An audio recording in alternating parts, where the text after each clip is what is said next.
shows dissatisfaction over tourist attraction sites in North Bank region.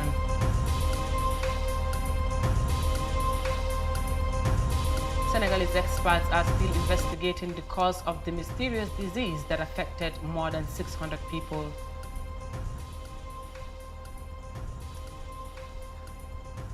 Commuters in Nigeria frown over recent increment of fuel price. These and more coming on this week.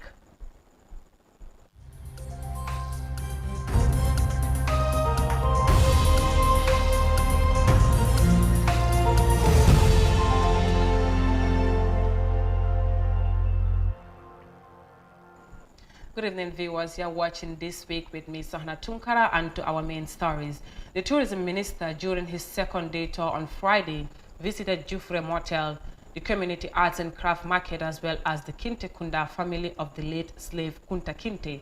Hamad Ba showed dissatisfaction with the condition of the community-owned deleterious motel, which he advised the community to work with partners to reconstruct the structures to help uplift their standards. Fatmata Kasim tells us more.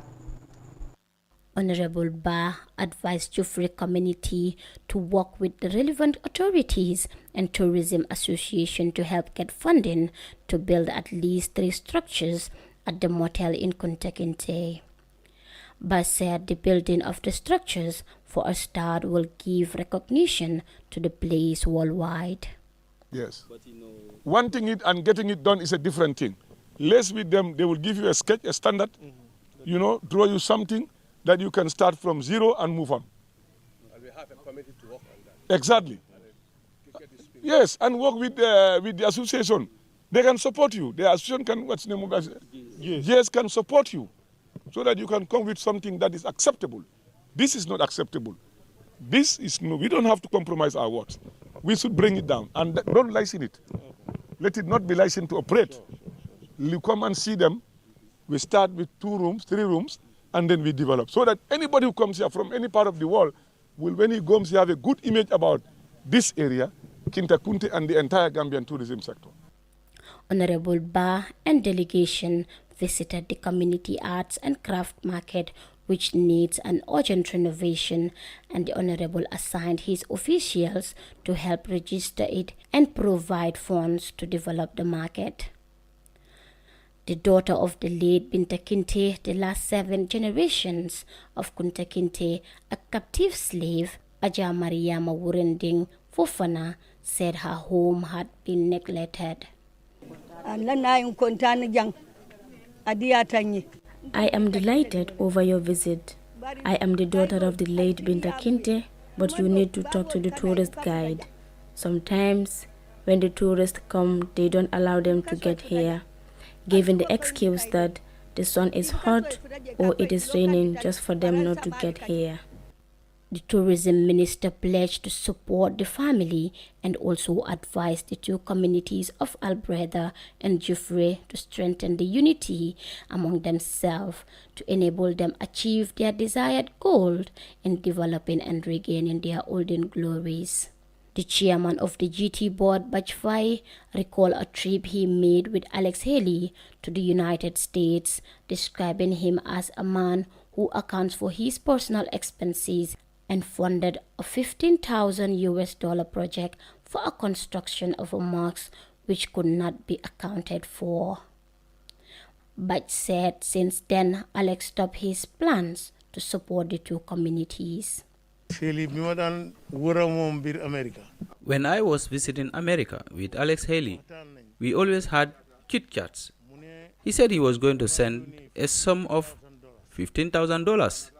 That is not much for a country, but their relative Alex Haley is a person who is stingy. The reason why I said so is because I knew him very well. He made a complaint that the money was made to build a mosque, but they didn't break down in detail how the money was spent. Jufre is a small town in the Gambia on the north bank of the Gambia River. It is the home to Kunta Kinte, a slave that was captured from the Gambia and transported to America to work on plantations. For iAfrica TV, I am Fatoumata Kasim. Gambia's tourism minister continues tour in tourism sites in North Bank region. Now in Senegal, fishermen have been seriously hit by a strange skin disease after returning from sea. The disease is spotted in several fishing towns across the capital Dakar, and health officials have said the men who suffered from the disease have been placed in quarantine for treatment. Images shared on social media showed men with swollen and blistered lips and large pimples on their hands. Meanwhile, the Senegalese officials are investigating the root cause of this strange skin disease. Maria Macham files in this report. According to a preliminary investigation, the first case was reported on November 12th on a 20-year-old who showed symptoms that include non-generalized vesicular rash, swelling of the face, dry lips, and redness of the eye. A report from the Senegalese Health Ministry on November 17 stated that the men had lesions on their faces, extremities, and for some on their genitals. The report also adds that the men were also experiencing headaches and showing slightly elevated temperatures. Meanwhile, Al-Hassan Sall, the governor of Dakar, who visited this fishing district on Wednesday, explained that these young men had gone fishing and on their return, their bodies present skin diseases which have even spread to their faces. The phenomenon has increased since then. Governor Sall adds that they are waiting for the results of the samples which are carried out to determine the origin of the disease. The governor has also announced the setting up of a crisis committee under his supervision. The committee will consist of a team of doctors, players in fisheries, security, and the environment. In addition to the face, this skin disease also affects the lips and the private parts, according to testimonies of some victims. They have already been quarantined and some of them are being cared for at a local women's center. Fishermen are also asked to temporarily suspend their activities in order to have perfect control of the situation. Reporting for Africa News, I am Mariama Cham. Senegal has been hit by a mysterious disease and it has affected dozens of people. And from that report by Mariama, representatives across part of southern Sudan have been discussing for a week as to how their country should be governed. Part of the discussions by the representatives at the National Dialogue Conference is the recommendation of South Sudan to have a presidential system which requires the president to be in power for a maximum of 2 terms. More in this report. For weeks, representatives from across South Sudan at the National Dialogue Conference have been discussing how their country should be run. One of the recommendations is that South Sudan should have a presidential system. The president should be in power for a maximum of 2 terms. Each term for the president would be limited to 5 years. The leaders of the National Dialogue say recommendations from the conference provide an opportunity for South Sudan's leaders to listen to the people at the grassroots level. The farmers have never decided anything. It is this year they said to talk and promote their views, which is important so that it goes up. The elite, who are the owner of the government, are to implement their views. If they don't implement it, they will meet them there during the election. South Sudan has not had any election since it gained independence in 2011 due to civil war which disrupted democratic processes in the country. The National Dialogue aims to get suggestions from South Sudanese people from all walks of life on what needs to be done to avoid returning to war in the country. President Salva Kiir is promising to implement the outcome of the National Dialogue. What has been produced in this process must be harmonized with a permanent constitution-making process. Representatives from all parts of South Sudan participated in the dialogue. However, an opposition group led by Vice President Riek Machar refused to participate in the national dialogue, saying the process began when they were still out of the country. Riek Machar's group also argues that South Sudan's leaders should focus on implementation of the 2018 peace deal. They say it supersedes any other agreement or resolutions being put forward by the National Dialogue Committee. The United Nations mission in South Sudan says the National Dialogue has given a voice to the voiceless in South Sudan. It's disappointing that not all parties are represented in the dialogue, and I believe those people who are not there They have missed an historic opportunity to come together as a people and have their voices heard. The National Dialogue Committee says it hopes its recommendations will be accepted by all political groups in the country and help bring about lasting peace. From that, this week, the Truth Commission had testimonies from the alleged 2006 coupists whose leaders was Colonel Nducham. After the coup failed, they got arrested and suffered numerous tortures in the hands of the paramilitary group, the junglers at the NIA. Omar Toure has more. These soldiers were arrested, held incommunicado, and denied medical attention and visits from family members and their lawyers. Their tortures range from physical beatings, suffocations, to electrocutions. All these were done to get confessions from them. Sakamara could recount 2 torture sessions he experienced for the 90 days he spent at Mile 2. The day Baba Sao slapped me, and the day, the night, Malik Jata and Amadou Badji hit my head against the wall repeatedly before taking me to the beating zone. Those are the 2 occasions. That's the physical torture meted on me. Psychologically, I can't count. Major Yaya Dabo was another soldier who went through torture at the National Intelligence Agency. His torture involved a severe beating with sticks, putting of lit cigarette butts on the body, and letting burning nylon droplets on him. After that initial beating, now they just what they call the burial party. Where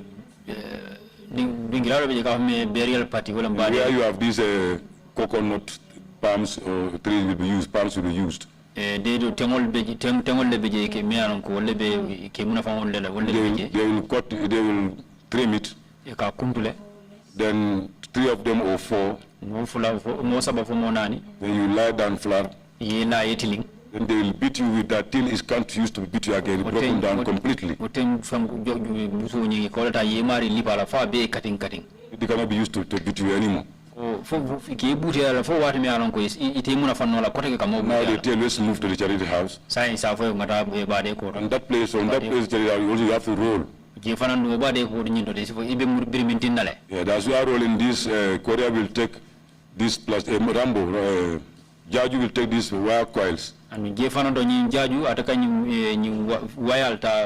over you. And beating you as you are rolling till the faster you reach that place. Yeah, the faster you reach there, the lesser pain you get. At that place, they will take cement blocks. Put it on you. Start on it. And start they are smoking their jam, their cigarette. Whatever you can remember to torture individually, you can do it. So put cigarette on your body. Like mine was done by Korea, that lit a nylon plastic bag on my these labs here. Lieutenant Colonel Pierre J. Mendy also told the Truth Commission that he had suffered multiple torture sessions meted to him by the junglers.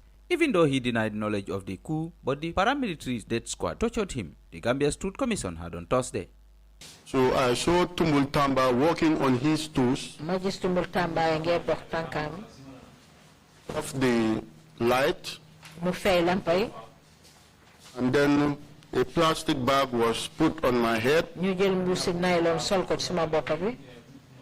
But as God helped me that I was cuffed in front, then I happened to create a hole with my 2 fingers. I was breathing. When the plastic bag was placed over your head, was it left hanging there? It was twisted on the right side, and then the guy handled it. Properly.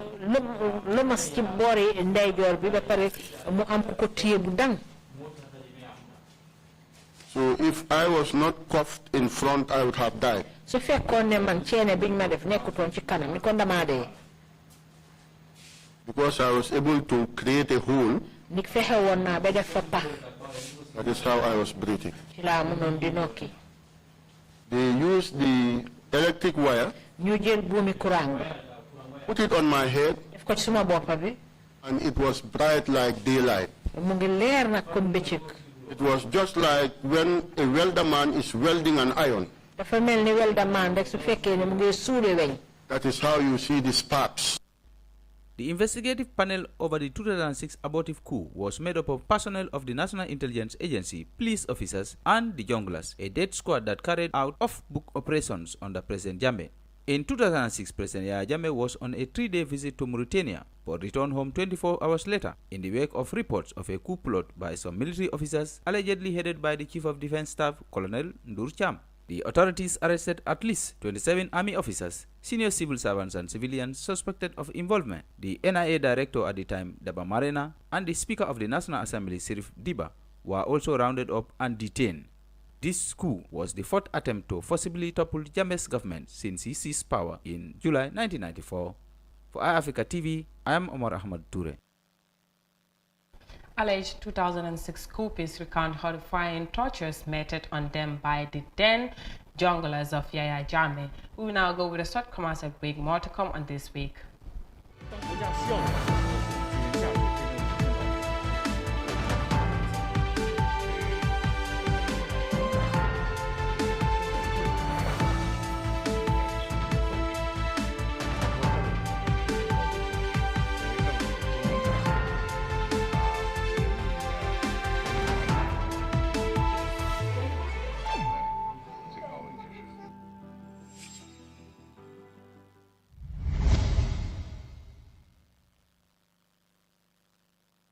You're still watching This Week, and to the rest of our stories. The recent increment in fuel price in Nigeria has caused burden on commuters who travel a distance of 10 kilometers to work daily. The Nigerian government is said to have been increasing fuel price monthly due to a recent adjustment of the ex-depot price of petrol. Details in this report. Sanitation worker Happy Michael reports at her duty post as early as 7 a.m. She commutes a distance 10 kilometers to work daily. The recent hike in fuel price has more than doubled her bus fare, forcing the mother of 6 to spend nearly half of her $65 monthly earning on transportation. What's left is barely enough to cater for other needs. Fuel increase money. That is why driver they increase their own. We go market, we no fee buy food eat now. School fee for children, we no fee pay. Everything don't cost now, but they not increase our money. It has affected every sector of the economy. Every other person is faced with reality of hardship because you must enter vehicle that will convey you from one place to the other. That is the first challenge that you are having. The goods, the commodities, everything, every product, it must have to be conveyed through means of transportation. And the means of transportation is also very bad because it's only motor transportation. How many rail do we have that convey those things? People and goods. There are no rail system. They are not functioning. The 5.5% increase is coming barely 1 month after fuel prices went up by nearly 10%. Government has been increasing fuel price month on month after easing lockdown measures in September. The deregulation policy has been pointed out as one of the reasons behind the recent price hikes. So what has happened is that the government has moved from complete regulation of the oil price to partial regulation, managing the floor price, to now complete regulation. So now saying, okay, let the market determine the price. We are getting to the point now that the private sector are coming in with their own capacity. And you cannot tell somebody who goes and borrows money to come and rely on subsidy that the government doesn't have money to pay. So you have to allow some reasonable degree of market price to enable the people who borrowed to be able to recover their costs. The government of these days, they are not doing well. Because when this man came into power, he told us that it was going to be a refinery. But now what we are seeing here is different from the promise that our government gave us before they came to power.